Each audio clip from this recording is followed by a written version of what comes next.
First of all, this is the B.S. Report with Bill Simmons. It might be cool, I don't know. And if it's not, I don't care. The B.S. Report with Bill Simmons. Bill Simmons works for ESPN. He's also named the sports guy, and he writes a comical sports column. He must be a popular dude. The B.S. Report. It's got a real dirty sound, like a rusty steak knife cutting through a well-aged steak. Now. Here's Bill Simmons.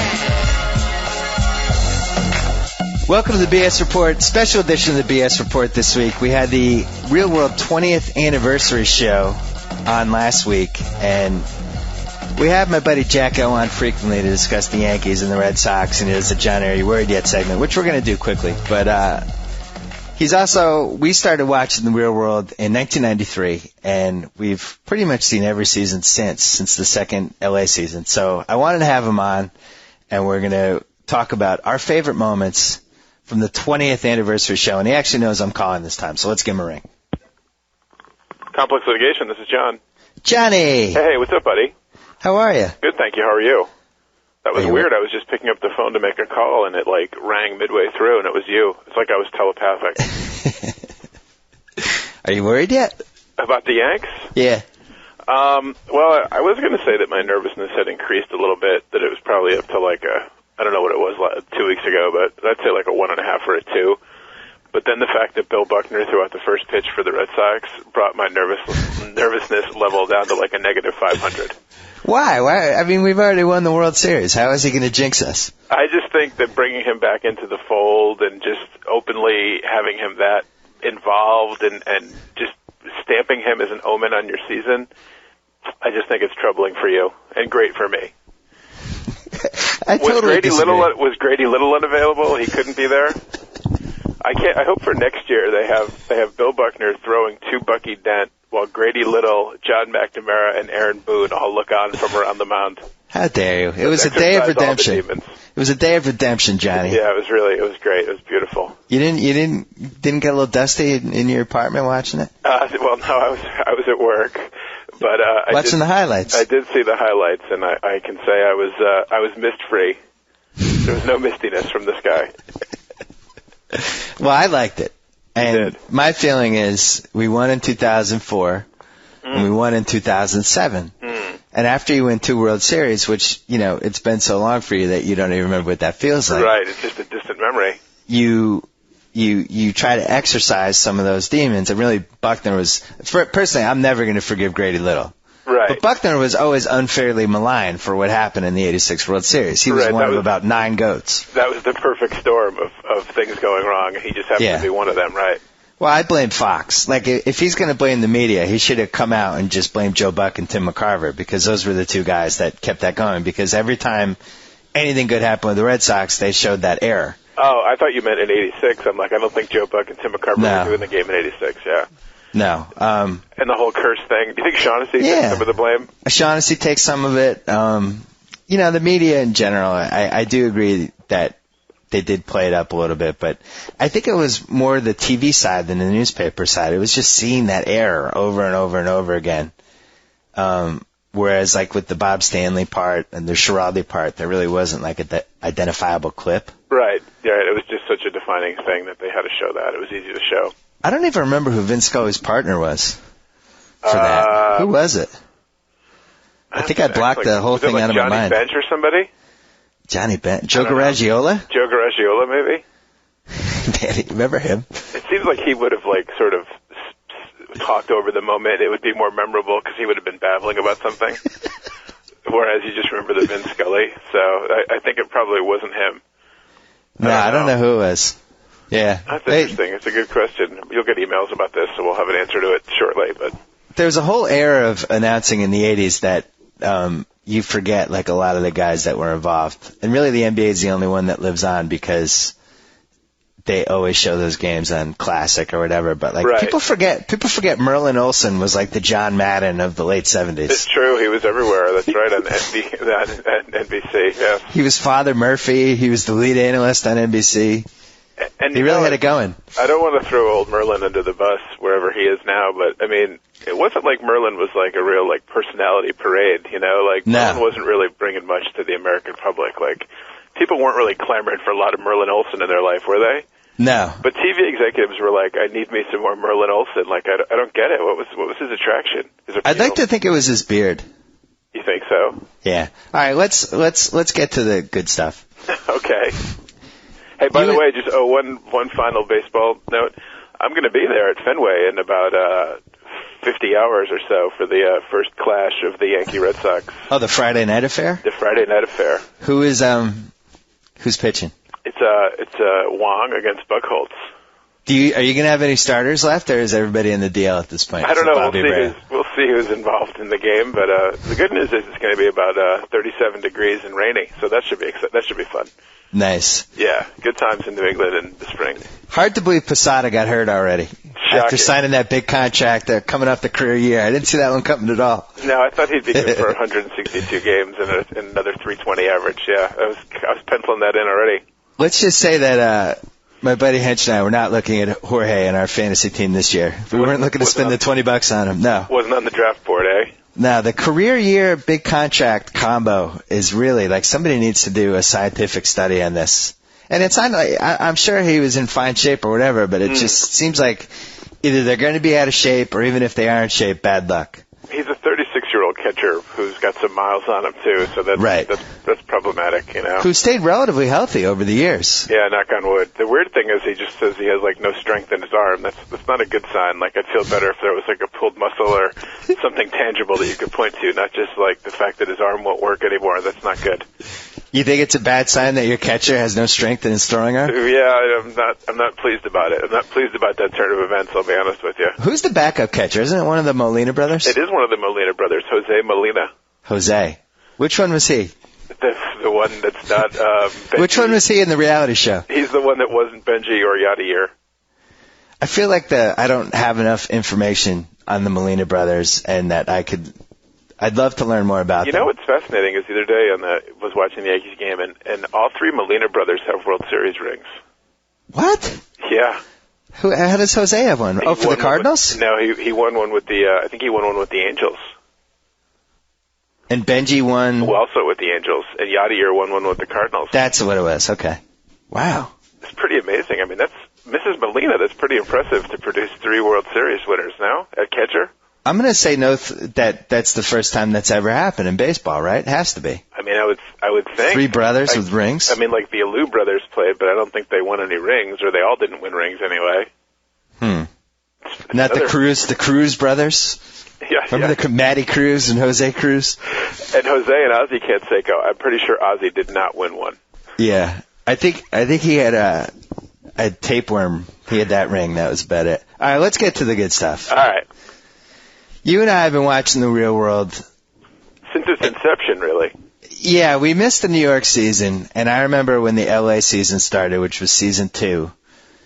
I think we had just graduated from college. Well, no, I remember actually we were at HC by the Sea going to the Cape, and where we always get a house on the Cape at the end of the year. And this is our senior year. I think it was our senior year, and we got like the Cape Cod Gazette or something, the newspaper, for some reason.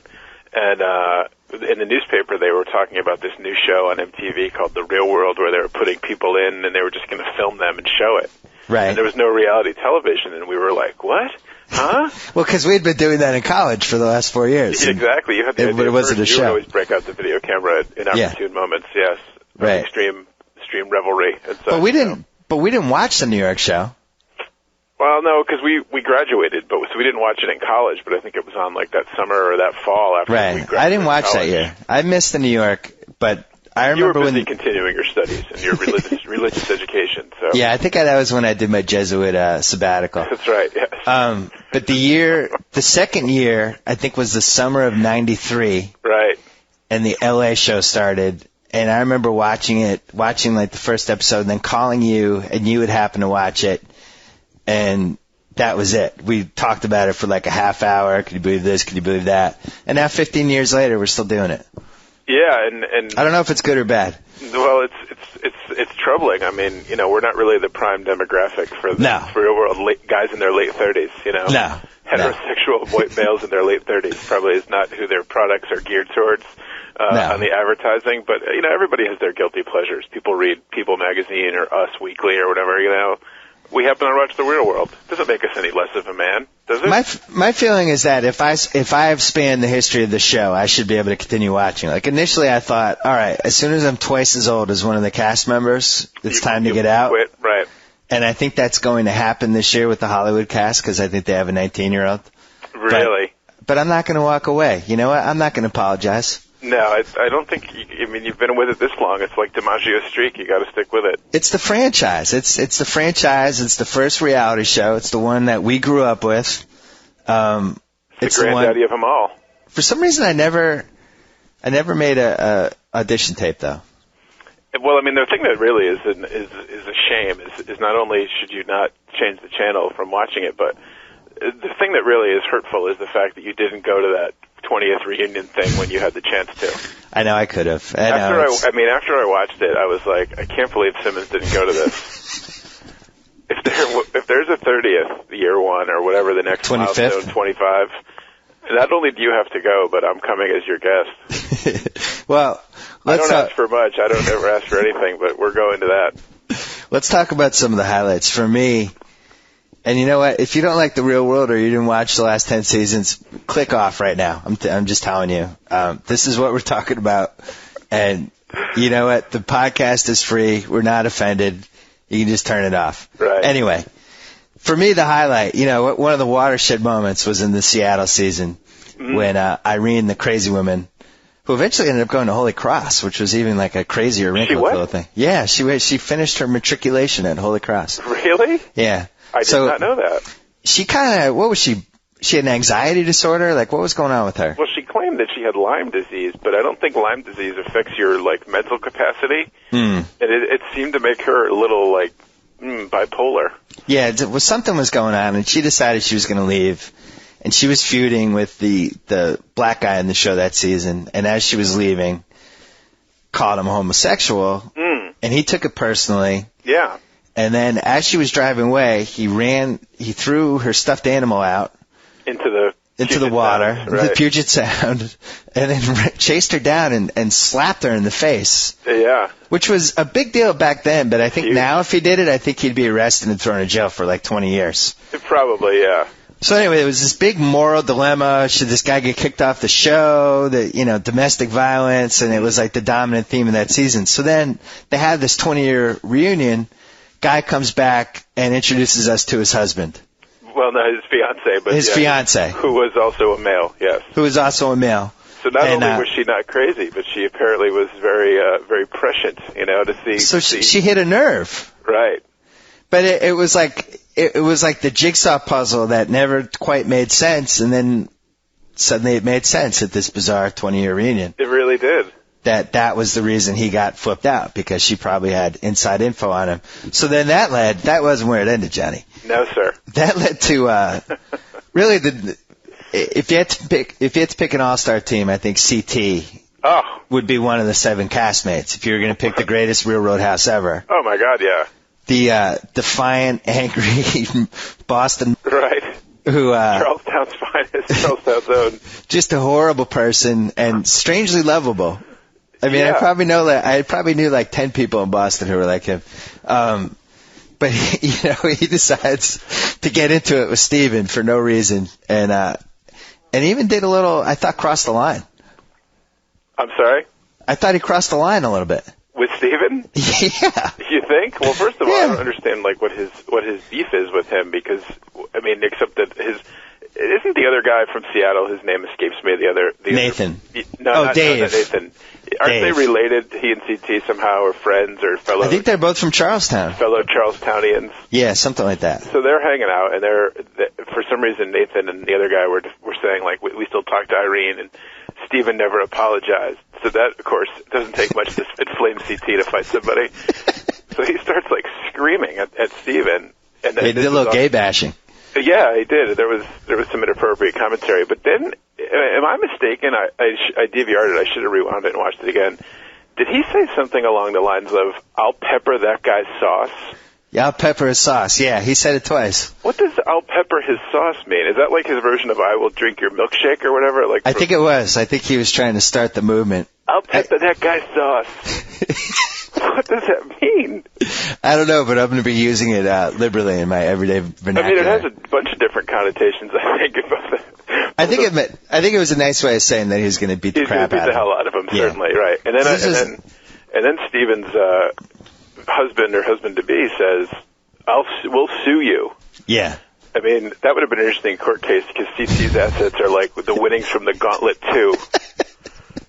Like what possibly are they going to sue CT for? Like a Red Sox hat, and like a Big Papi jersey, and the winnings from Gauntlet 2. Yeah, that would have been about it. Maybe like the 24-pack of Anheuser-Busch he has in his fridge or something. And, Your Honor, at that point he turned to me and said, quote, he would pepper my sauce. And I never felt the same again. I will say if there was a CT Steven court case, I think I would think about going and potentially covering it. Yeah, the Court TV would definitely want to buy the rights to that one. That would be pretty good. So that was probably that was the highlight. A couple other ones. Kara from Chicago, who, in my opinion, the Jackie Robinson of the bedroom camera bimbos. Indeed. The one who knocked the barrier down and made it possible for all the sluts that would come later. She gets nominated for Best Playa, which was a nice way of saying best person who slept with as many people as possible. Right. And, she's got to be like in her late 20s, early 30s now, right? I would think, yeah. That was on they were on 7 years ago, 7 years ago. So it was unclear if she knew she was going to get nominated or not, but they're doing the categories, the nominees, and they're showing clips, and then they cut to her live, and her reaction of it was just like a combination of embarrassment. I hope my dad's not watching. I'm not really like this anymore. Right. Secretly, I hope I win. There was about 40 emotions going on, and her face actually... Oh, I disagree. I don't think she secretly wanted to win any way, shape, or form. She was you don't think so? Oh, no. She was so happy when somebody else won. Oh. I think she was so happy. I think she wanted to. I disagree. Why would she go? Why would you go if you were nominated for that award? Well, I mean, you would go because I guess you want to see all your old friends, or you're making a last grasp at fame, and you figure maybe there'll be like some casting agents there or something.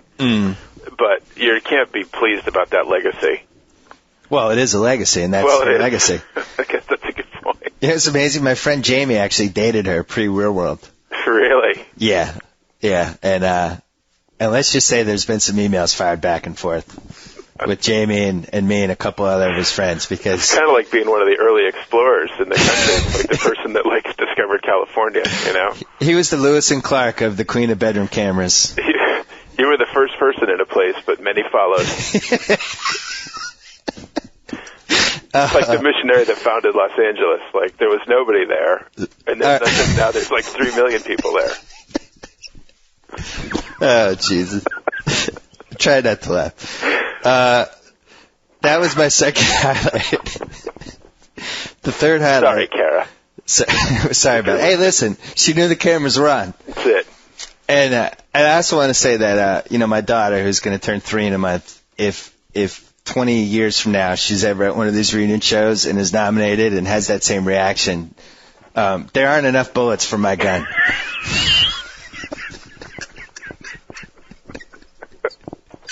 You could put the bullet, I don't know how many bullets fit in a gun, but you're using the whole clip? I'd like to thank my dad, Bill Simmons, ESPN's Bill Simmons. Yeah. All right, I'm getting it was really an egregious oversight or lapse was when they had the nominees for the male playa. And it was the guy David from New Orleans. And they didn't show this song. They did not play the song. I mean, are you kidding me? That was and also that moment. See, I wish they had consulted with some people before they did the awards, because they definitely should have had the unintentional comedy award, right? Certainly. Or most memorably dumb moment or something like that, because for them to have the 2-hour expanded show and not show that song. I mean, and not show Adam from Real World Paris, his little rap, like, I will not hide from a family pride, whatever that was. Exactly. For that, not to have a category, I thought was just appalling. Best song or best something. I mean, I waited for 2 hours. I figured it would be in there someplace. He wasn't there, suspiciously. Yeah, It was disappointing. It's like these award shows when you know he's not going to win because they're not going to be there to accept the award, you know? Right.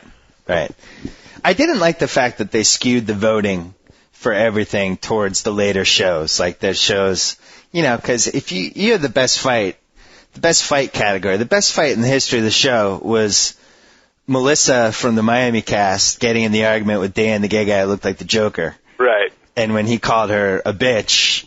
Right. And that was, I think they got like 4 episodes out of that. And it was like she flipped out and she eventually left the house or something. Yeah, she eventually left the house, and it was just like really ugly. I don't know how that didn't win most memorable fight or whatever that category was. That might have resulted in some litigation, and MTV didn't want to reopen that wound or something. You know? But she was there, though. Yes, she was.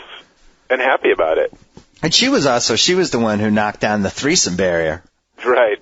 In the Miami season. So it's good to see her again. A trailblazer in her own right. It's amazing this thing didn't end with just a gigantic orgy. It may have. That might be on the special 3-hour bonus edition. That'll be on, they'll show that at Showtime at like 2 in the morning.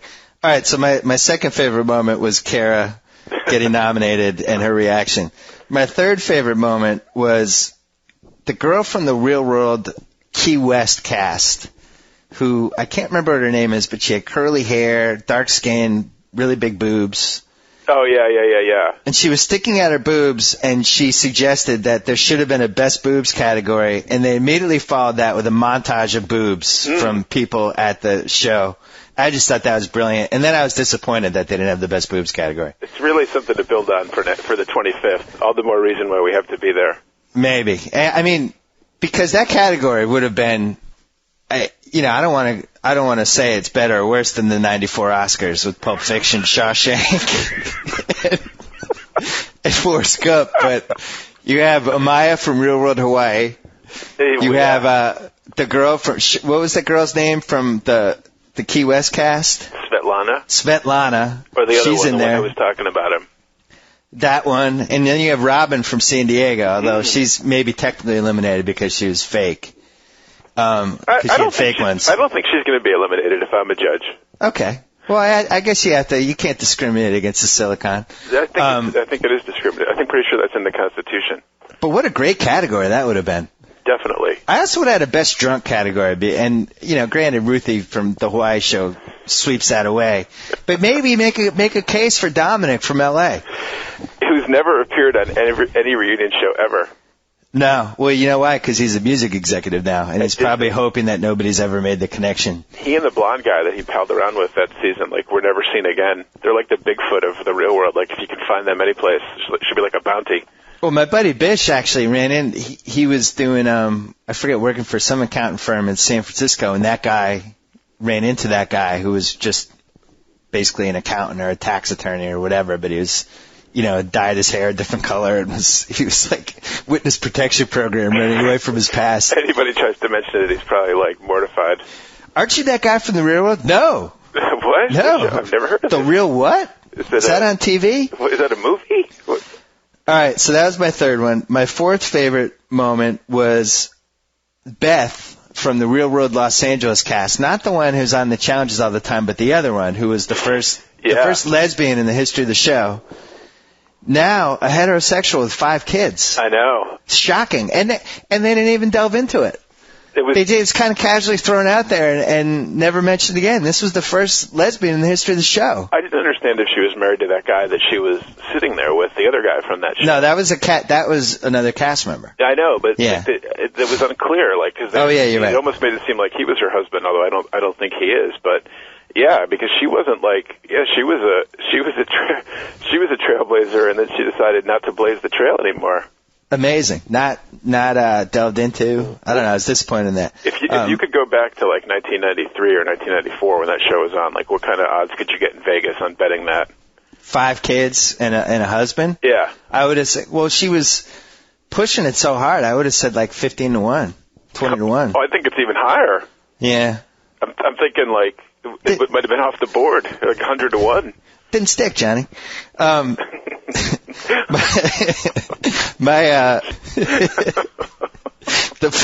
fourth one, my fourth favorite thing, or maybe this is my fifth. I think we're up to 5. Yeah, we're up to 5. Was The Miz showing up with his WWE Tag Team belt. Yeah. And then, seeing him with the belt And normally you'd think like, man, what a loser. This guy showed up with his wrestling belt. But actually, he was probably like the most successful person there who had the most going on. Well, that's what he said. He like tapped the thing and he was like, "This, it's real, baby," or whatever. You know, like his dreams came true. I know somebody who actually went to the awards, and the word on the street at the night at the awards was that the Miz was very full of himself. Well, I can imagine. Ordering people around. Really? No, I don't know. I just say he turned a lot of people off, which when you're turning off people who've been on the real world, you've really accomplished something. It's really true. And also, supposedly Coral was like frighteningly skinny. Really? She seemed frighteningly bitter as well. Like she kept talking about how everybody really hates each other and you know, like everybody's putting on a false face, and she threw a word in the pool, and I mean, I don't know. I think you should treat that with some honor. It's probably the highest thing you're ever going to achieve in your life if you're on the real world, no? Maybe she's coming to grips with that, though. It could be. Well, that's what I enjoyed. This is another one of my top 10 moments when the Austin cast won the best cast. And Nehemiah held the award trophy over his head like he was the Super Bowl MVP. Like he was David Tyree? Yeah, that killed me. It's like, we did it. Yo, Adrian! I mean, that was literally. Yeah. That's ridiculous. That is ridiculous. How about when they had the confessional with all the girls and they were like singing the praises of Montana from Boston? Oh, like she was like a role model. They're all drunk and like she was like Rosa Parks. Like, right. Let's calm it down a little bit. Like, really, like I don't know that she ever really did much for anybody, and everyone's like weeping about her. I understand there was a lot of alcohol involved, but still. That was one of my top 10 moments, actually. I like that. I'm jumping the gun. No. I'm glad you brought it up. I like the fact that Coley, who would later win the award basically for, biggest player, which you could kind of interpret. Exactly. And she's like, you were a trailblazer to me. You were a role model. I watched you growing up. I wanted to be part of this family. And it's like, you just won the award for person who hooked up with the most people on the show. The most random people, yeah. Montana's like, thank you. I'm glad I could affect your life. That's right, yeah, right. It's great to see what you've accomplished. Oh, my God. I know, it's like the way Barry Bonds talks about, like, Willie Mays, Willie's like, thanks, Barry. Exactly, yeah. Geez, thanks, Barry, right. She's like, thanks, Coley. That's great, I also thought it was funny to see people who I didn't like when they were on the show who now remain unlikable. Like Kaya from Real World Hawaii. Yeah, who was still angry and yelling at the drunken women. Yeah, that was, I really found her really awful. Yeah. Yeah. She was awful then, and she's awful now. They should give her the consistency award. You know what else was interesting? This show's been on so many years. Years, Frank Gifford. It's been so many years. It's so many memories. That I would see faces and not even realize that they were a person that had been in the real world until they had the little tag, like Willie from Real World Philadelphia. It's like, oh, yeah, that guy. I haven't thought about that guy in 6 years. Exactly. I felt the exact same way. You literally, these people come in and out of your life, and you never, ever think about them again. Never. Ever. Ever. In a million years. So it was weird to see some of them kind of like that Justin from Hawaii. Yeah. It's like, oh, that guy. I hated that guy. But I never think about him again. Exactly, because he was always trying to manipulate and, backstab people. Right. He's married as well. Yeah. To a guy, yeah. Yeah, to a guy. It was a couple marriages with the old... that one wasn't a real shocker. No, that one wasn't a shocker. Not a big shocker. Steven was a shocker, though. Right, because he fought it for so long, Any other favorite memories for you? Well, I felt bad for Jeffrey Ross. I know. That was tough. Good 5 minutes about Puck, and then Puck's minions threw him right in the pool, and after that, at least from what MTV showed, he was quite subdued. It was a low point. It was a low point for the Jeff Ross career, I think. I mean, that crew is not really like his audience because you can roast celebrities because they have something else to fall back on, and the ego is based on some achievements. But that crew, like, people really will get their back up because they really are losers, Well, I was thinking it's a rough one. I was thinking the way it turned out was probably the best because imagine if he had come out roasting CT. Oh my God! He'd have been killed. He'd be in the hospital right now at the very least. He'd still be getting punched. They'd be pulling him off him. His sauce would certainly have been peppered. Yeah, I felt bad for him and I also felt bad for Susie Castillo. Did you really? Who I think has you think she deserved better than that gig? I think she's You know, I think they brought her there for a little class, but it was hard for anybody to inject any class. I thought she classed it up. You know who I felt bad for, and I always thought he was pretty good, was that guy Ace. Oh, yeah. Like, he used to do the Ace on 10, and now he just seems like just miserable. He's like, I'm taking a street magic course, and I'm living in my mother's basement or something. And was he kidding, though? I thought he was kidding. Well, I don't know. There seemed to be some veneer of seriousness behind it that was so troubling. You know? And the other they guy only had the gauntlet on. The other one, the guy from Australia, the Isaac or whatever, you know, but he's kind of a comedian, but he seemed a little down as well. I felt like those guys were kidding. Yeah, it could be. Let's hope. Yeah, because those are two of the greats. Let's hope those were just jokes, and someone will snatch them up and give them a job or something to do. Who would you have thought would have been the ideal host for that situation? Because it wasn't Jeffrey Ross. Because no. It's a group of thin-skinned people. I don't think having the roast master. Maybe Probably like a Johnny Knoxville or somebody, like he's part of the MTV family. He could have like a Steve-O. Well, I'm not sure that he would have been good host. It may be a bad idea to throw him into the mix. I think there could have been some ugliness there too, but I would like to see he and CT interact, though. To see CT host it? No, see Steve-O and CT interact. Oh, interact. It's a meeting of the minds. Maybe, you know, the bottom line is they probably should have had Susie co-host it with one of the Real World people. I think would have been the right move. Or like, what's that guy from the Road Rules who like retired from the Gauntlet a few years ago? He was like on the first Road Rules. That guy. Yeah, I know that guy. He could have hosted it. You know what else would have been fun if TJ Lavin had hosted it, because every time somebody got an award, he could have said, "Congratulations, Coley, best player, you killed it." And then that would have been it. You killed it, and by killed it, I mean, Johnny, I can't tell you, if all my sports dreams have come true, I'd even sacrifice another Celtics World Championship for my daughter never to end up on the Real World. That's really my goal right now, is no Real World, no pole. No strippers pole. Those are the two goals. That's a fairly low bar that you've set. I think that No, but I'm saying that's level 1 for my goals for her. No Real World, no strippers pole, no porn, obviously. So your daughter is 3. So I would put the Real World, but I would put the Real World on par with the strippers pole and porn. Is my point. So in like 2024, yeah, you don't want to see like. I mean, they're running out of Real World cities, so like Real World Butte, Montana, and like see your daughter on there. I don't want to see her involved in a Butte anything. Sure. But yeah, like Real World Vegas, The Return, Real World, I don't know, Real World Germany.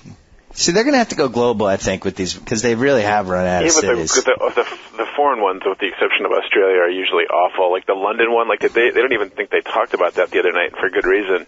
It's weird. There are a couple of Real World seasons that just kind of fell through the cracks, and ironically, one of them was Boston.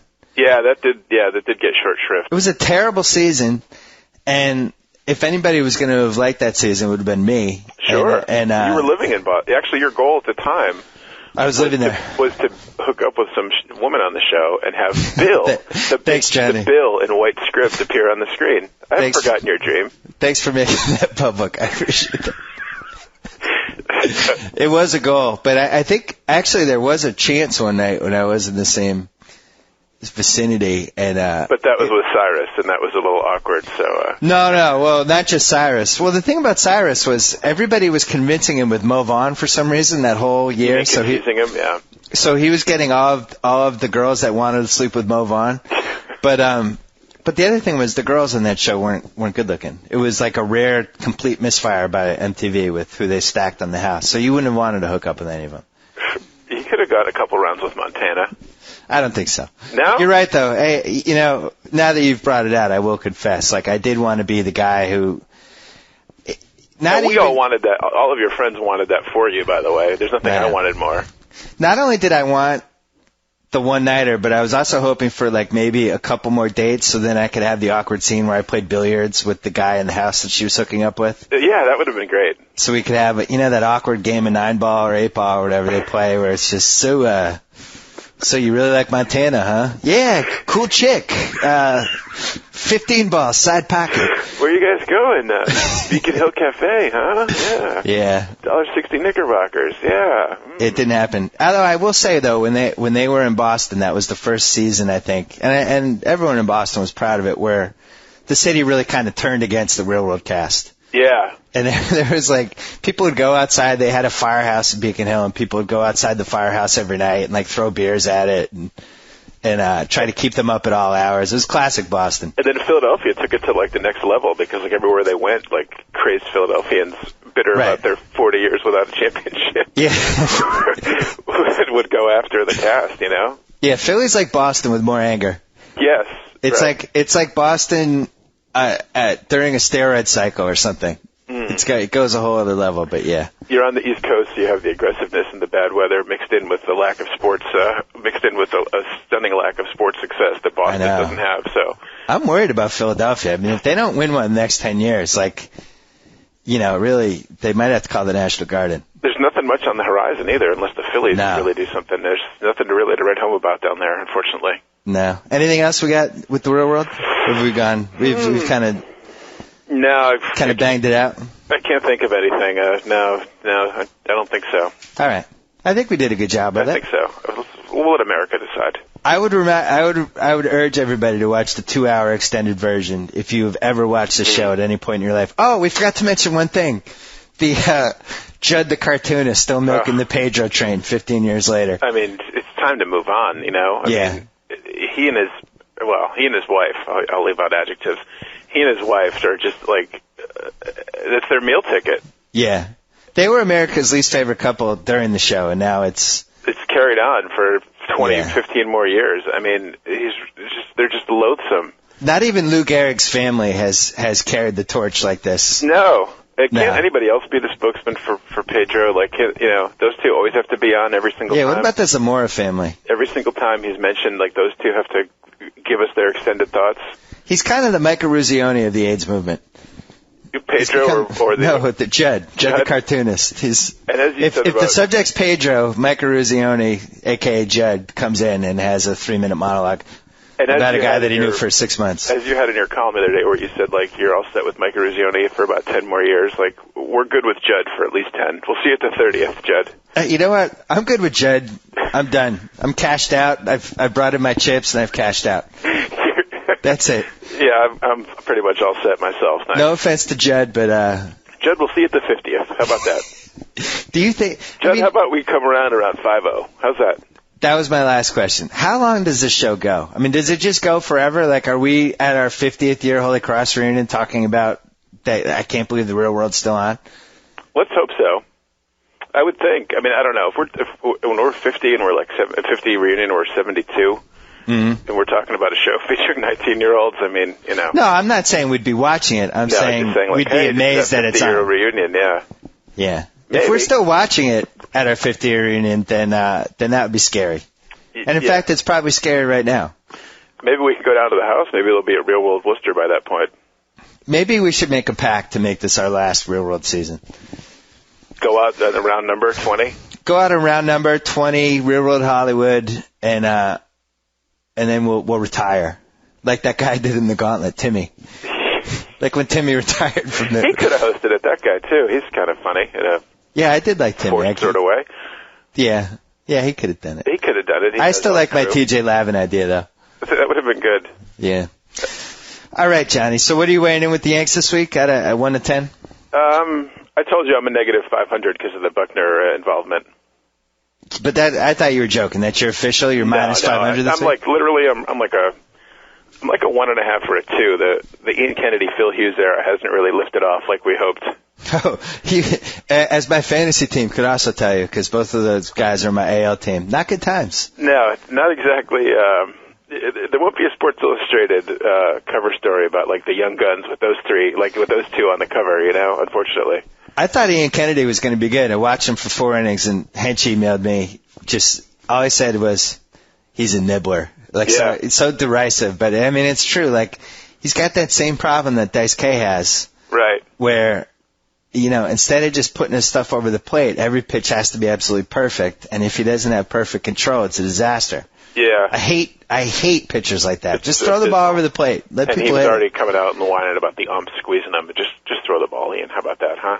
I didn't see the Phil Hughes start. Was it bad great the first time yesterday. Well, I didn't see much of it yesterday either because I was at work. But I mean, I was listening on the radio to John Sterling and Susan Waldman We'll just move on. And they were talking about how freezing cold it was, so maybe we'll chalk it up to the cold weather. Couldn't get a grip on the ball. All right. I won't jump off the bridge just yet. I am I'll be there Friday night, so that'll be exciting. And if you see JackO at Fenway on Friday night, feel free to intimidate him in any way you can. If CT goes around looking for JackO, because he's a Charleston boy, CT, it was all just jokes. Please don't pepper my sauce. All right, Johnny, we'll talk to you next week. So long, Willie. Take care. Bye-bye. Target % off. Whoa. Thank you for downloading the BS Report with Bill Simmons. Too much fun. Check out more podcasts at the iTunes Music Store or at Pod Center at ESPNradio.com. Peace out.